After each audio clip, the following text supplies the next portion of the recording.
우리는 요즘 계속해서 예수님께 주신 팔복의 말씀을 묵상하고 있습니다. 말씀을 묵상하면서 사람마다 다르겠지만 이 팔복의 말씀이 우선순위도 있고 이 말씀들이 서로 연관은 있지 않을까 이런 생각 해보시지 않습니까? 우선순위도 분명히 있을 거고요. 말씀들이 팔복의 중요한 핵심 단어들이 연결도 있을 것이다 라고는 생각. 여러분 보신 저 사진은 예수님이 산상수훈 말씀을 전하셨을 것으로 보여지는 그 언덕 위에 세워져 있는 유명한 팔복교회입니다. 산상수훈 말씀이 선포되기에 딱 좋은 구릉지에 수많은 사람들이, 많은 사람들이 모여 있어도 예수님의 육성으로 충분히 말씀이 선포되었을 법한 구릉지대가 있습니다. 거기에 갈릴리 바다가 저 한쪽에 보여지는 쪽인데 아주 멋진 예배당이 저렇게 세워져 있고요. 예배당 안에 들어가 보면 강단 위쪽에 십자가 돔이 있는데 그 사진, 작은 사진 모형처럼 저렇게 생겼습니다.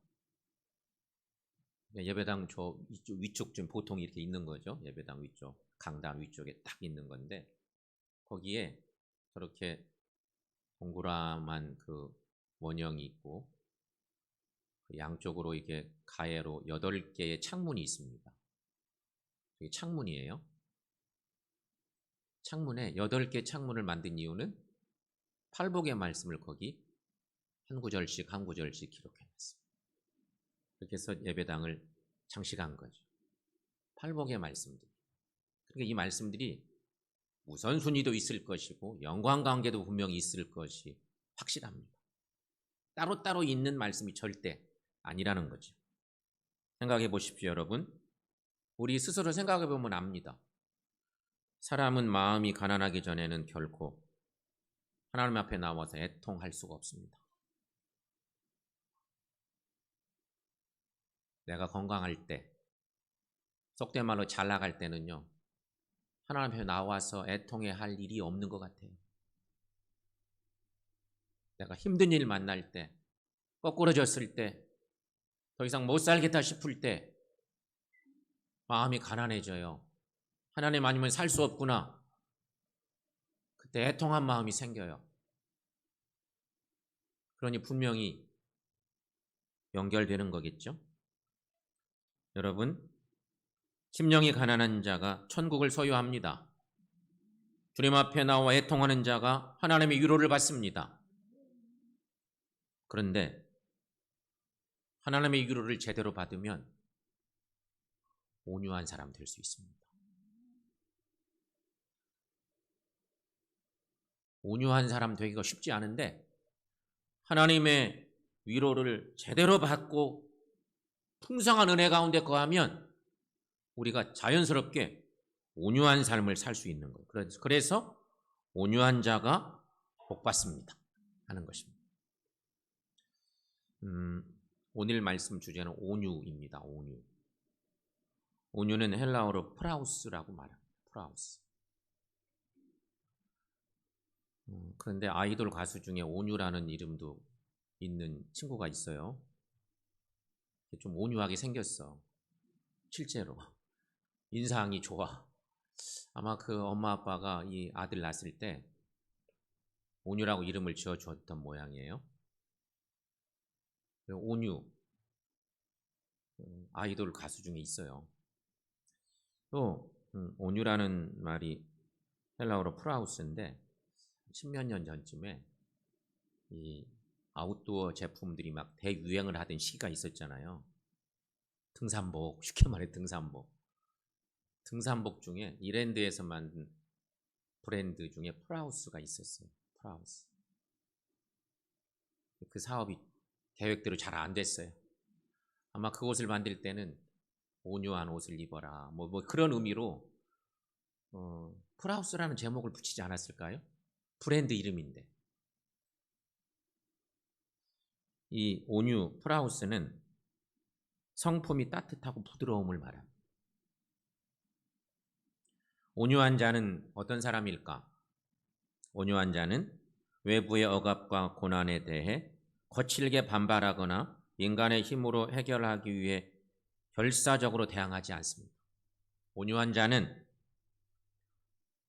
상대방에 대한 미움과 복수심에서 벗어나서 모든 것을 하나님께 맡기고 영적 평정심을 유지하는 사람. 그런 사람이 온유한 사람입니다. 온유한 자는 외적으로는 소극적이며 무기력하게 보일 수도 있습니다.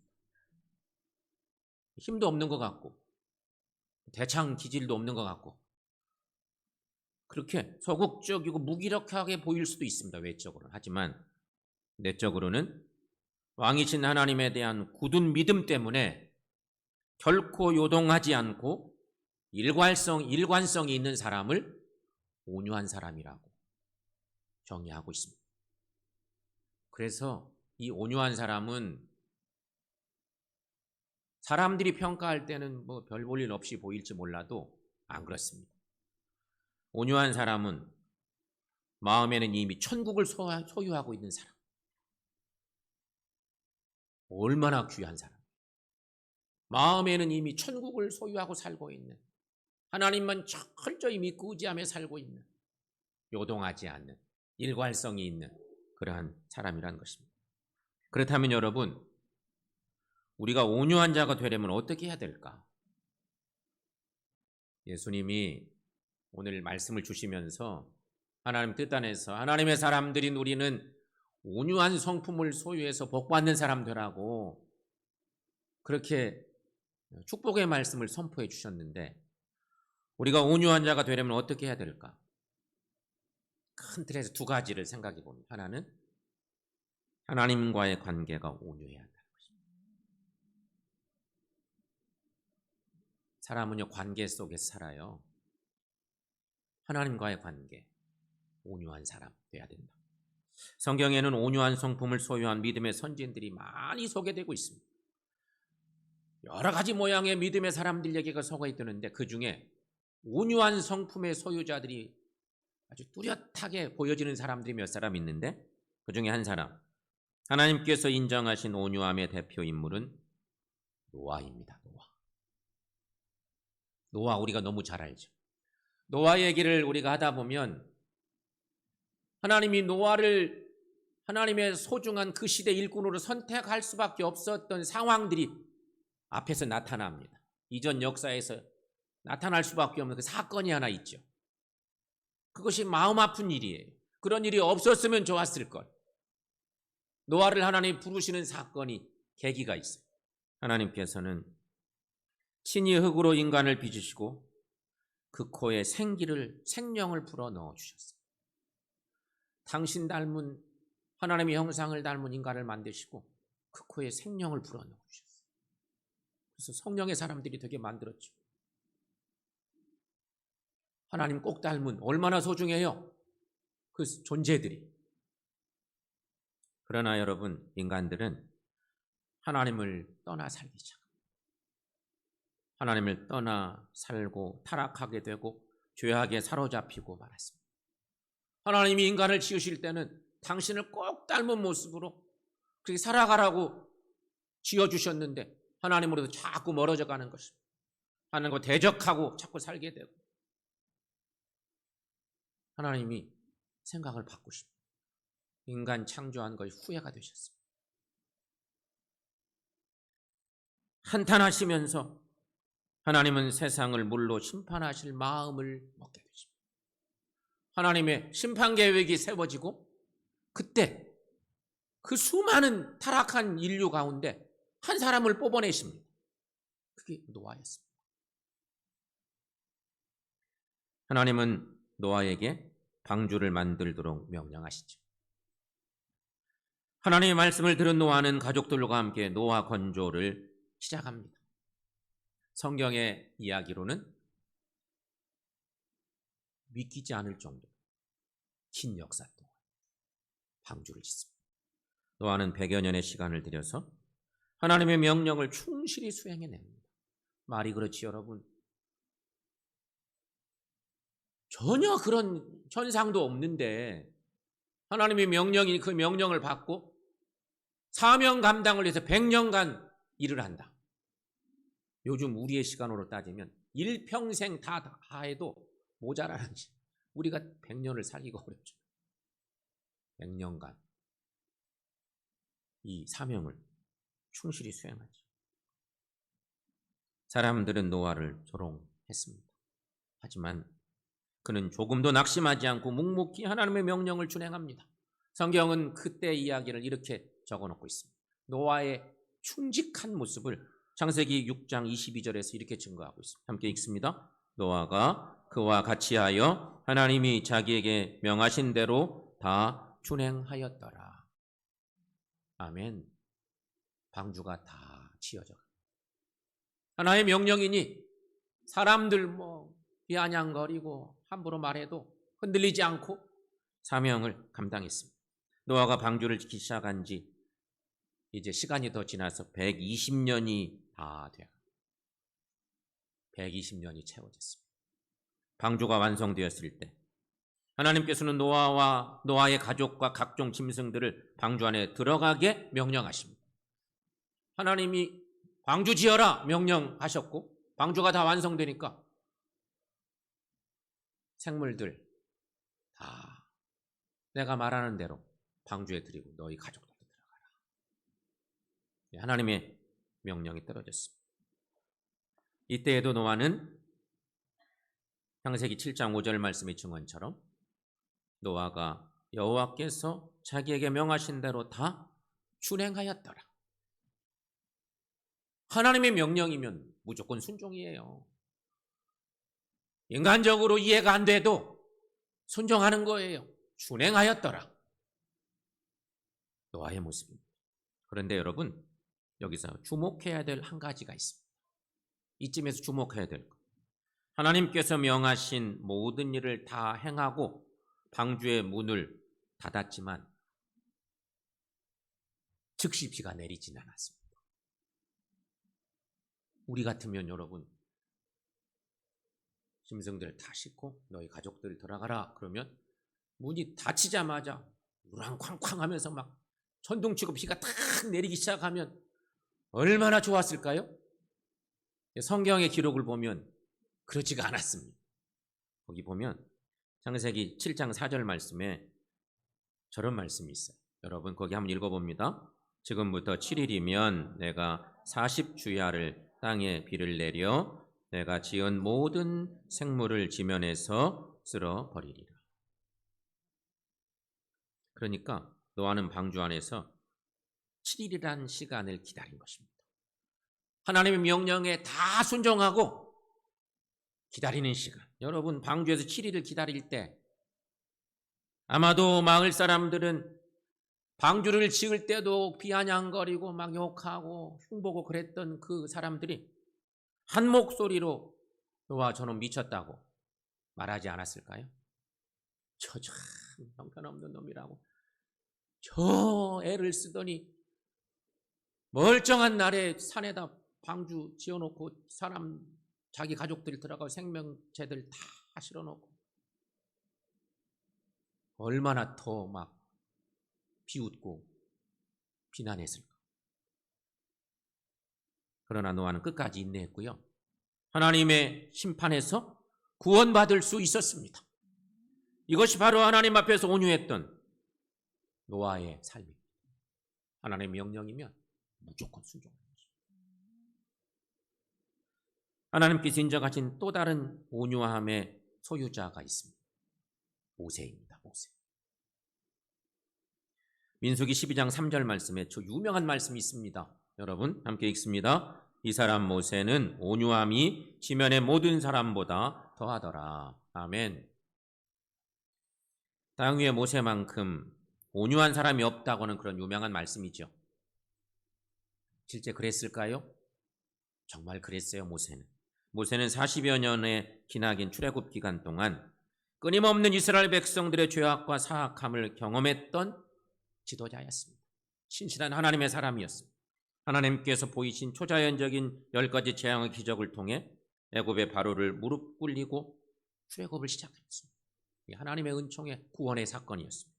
하지만 출애굽이 시작되고 얼마 있지 않아 홍해가 그들의 앞을 막아섰을 때 백성들은 한결같이 하나님과 모세를 향하여 원망과 불평을 쏟아놓습니다. 구원의 은혜가 바로 전일인데 나오자마자 홍해 앞에서 불평, 원망을 쏟아놓습니다. 그럼에도 불구하고 하나님의 은혜로 이스라엘 백성들은 홍해를 마른 땅처럼 건너는 기적을 체험하지. 백성들은 흥분에 사로잡혀서 하나님을 찬양합니다. 구원의 하나님을 찬양하고 높이죠. 그런데 이스라엘 백성들은 수르 광야에 들어가서 사흘 길을 갈 동안 물을 마시지 못했고 마라에 도착하여 발견한 연못은 물이 너무 써서 마실 수가 없는 연못이었습니다. 그러자 이때 다시금 그들은 하나님과 모세를 향해서 원망과 불평을 쏟아놓습니다. 그러나 모세는 결코 불평하지 않았습니다. 모세는 하나님의 뜻에 순종하고 하나님의 섭리를 따라 신뢰하며 나아가는 데만 온 힘을 집중시켰습니다. 오직 기도하고 오직 믿고 신뢰할 뿐이었습니다. 하지만 이스라엘 백성들은 광야길이 험하다고 하나님과 모세를 원망하고 불평하다가 하나님의 진노를 사서 불뱀에게 물려 죽어가며 신음하고 있었습니다. 그때에도 모세는 어떤 인간적인 반응, 감정적이고 본능적인 반응을 하기보다는 묵묵히 기도하며 하나님께서 도우시기를 간구할 뿐이었습니다. 모세가 끝까지 인내하며 참고 하나님을 신뢰함으로 기다렸던 것입니다. 여러분, 이것이 모세의 온유한 삶의 모습입니다. 물론 성경에 티끌 같은 모세의 실수가 있어요. 그 실수 하나 때문에 너 가나안 땅에 못 들어가. 가나안 땅에 들어가는 축복을 허락받지 못하는 안타까움도 있지만 모세같이 온유한 사람이 없었어요. 마지막으로 하나님 앞에서 온전한 온유함을 보이셨던 우리 구주 예수님이십니다. 예수님은 마태복음 11장 29절 말씀에서 유명한 말씀을 주시죠. 나는 마음이 온유하고 겸손하니 나의 멍에를 메고 내게 배우라. 이 말씀은 영원한 우리 모두에게 주시는, 모든 그리스도들에게 주시는 축복의 말씀이 아닐 수가 없습니다. 그러니까 주님을 보면 이렇게 닮아가야지 하는 소중한 주님의 말씀이죠. 그런가 하면 이사야 53장 6절 7절 말씀에 고난의 종의 노래 가운데 그 유명한 말씀이 있습니다. 여러분 여기 함께 읽습니다. 우리는 다 양 같아서 그릇 행하여 각기 제 길로 갔거늘 여호와께서는 우리 모두의 죄악을 그에게 담당시키셨도다. 그가 곤욕을 당하여 괴로울 때에도 그의 입을 열지 아니하였으며 마치 도수장으로 끌려가는 어린 양과 털 깎는 자 앞에 잠잠한 양같이 그의 입을 열지 아니하였도다. 아멘. 여러분, 이 말씀은 예수님의 온유함의 절정이셨던 십자가 사건을 예언하고 있는 유명한 말씀입니다. 십자가 앞에 서신 어린 양 예수 그리스도, 도수장으로 끌려가는 양 같았다. 이미 오래전에 이사야서를 통해서 이미 예언되었던 주님의 십자가 고난사, 십자가 앞에서 주님은 그렇게 온유하셨습니다. 그래서 예수님께서는 우리에게도 말씀하십니다.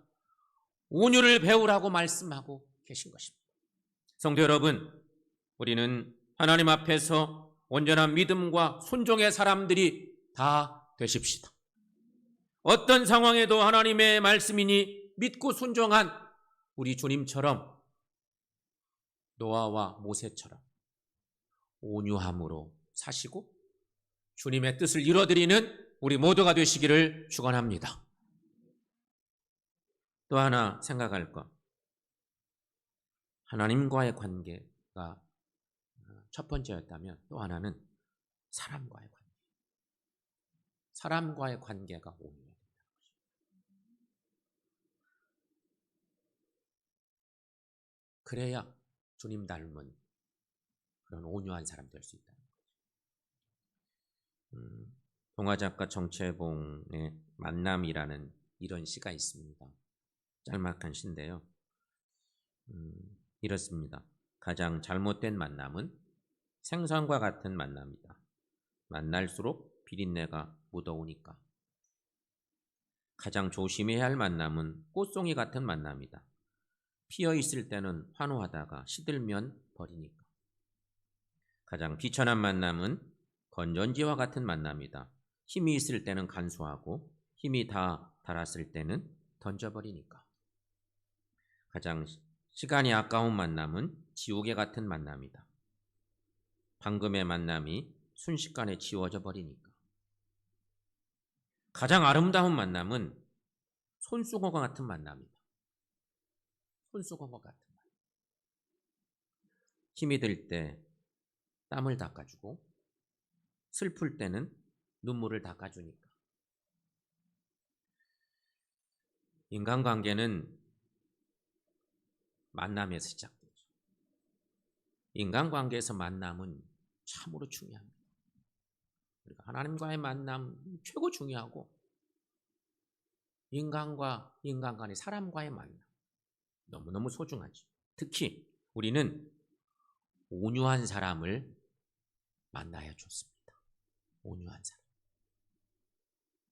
온유함이란 타인과의 관계에서 부드럽고 자제력이 있는 성품을 말합니다.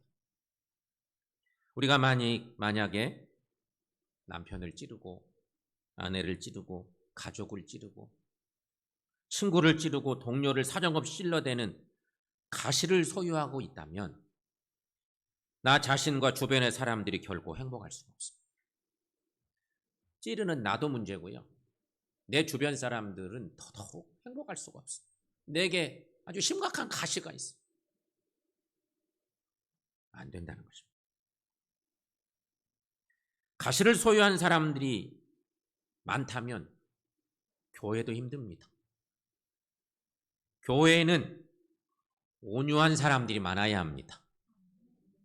여기서 말하는 온유함이란 예수님을 꼭 닮은 사람입니다. 여러분, 교회는 예수님 닮은 온유한 사람들, 겸손한 사람들이 많아야만 합니다. 사랑하는 여러분, 우리 모두 온유한 사람들 다 되시기를 축원합니다.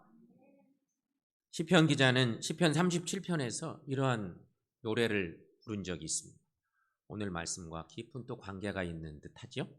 시편 37편 9절에 11절 말씀 함께 읽습니다. 진실로 악을 행하는 자들은 끊어질 것이나 여호와를 소망하는 자들은 땅을 차지하리로다. 잠시 후에 악인이 없어지리니 내가 그곳을 자세히 살필지라도 없으리로다. 그러나 온유한 자들은 땅을 차지하며 풍성한 화평으로 즐거워하리로다. 아멘. 그렇습니다, 여러분. 이 말씀은 불변의 진리입니다. 그러므로 우리는 사람과의 관계에서 온유한 자가 되어야 합니다. 마음을 부드럽게 하고 인내하고 포용함으로 이 땅에서 하나님께서 주신 본복을 누리고 행복한 삶 사시기를 축원합니다. 그러므로 우리는 인간관계에서도 온유할 뿐만 아니라 하나님과의 관계에서도 참으로 온유한 자가 되어야 합니다. 이렇게 살려면 우리의 몸과 마음이 성령과 말씀으로 잘 훈련되어야 하는 것이, 그래서 하나님의 뜻과 섭리를 온전히 믿고 순종하는 사람들이 되어야 한다는 것입니다. 예수님께서 오늘 우리에게 분명히 말씀해 주십니다.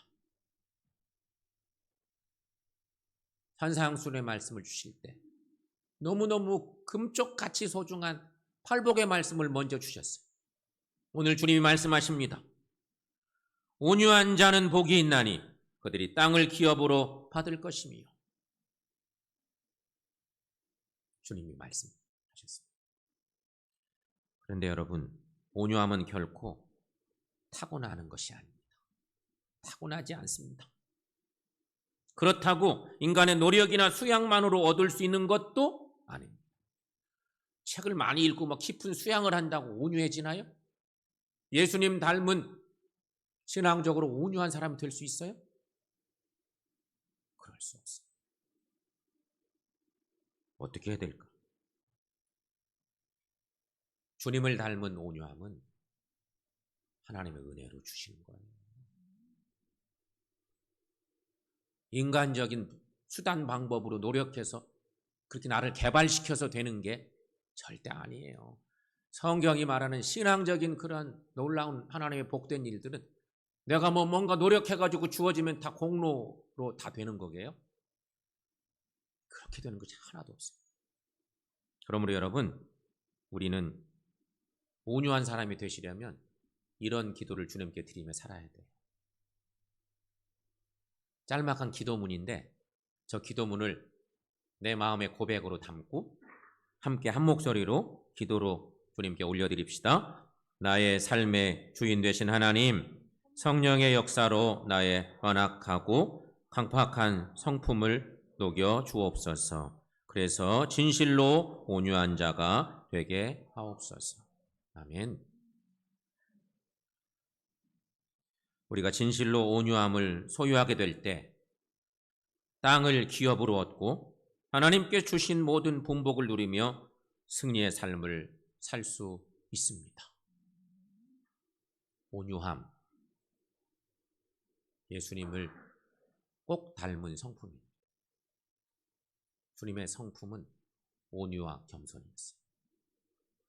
온유함으로 오늘 하나님이 우리에게 약속하신 이런 은총과 축복을 누리고 온유한 분들이 우리 교회 안에 넘치셔서 주의 교회를 더 건강하게 세워나가고 주님을 기쁘시게 하는 복된 우리 모두가 되시기를 축원합니다.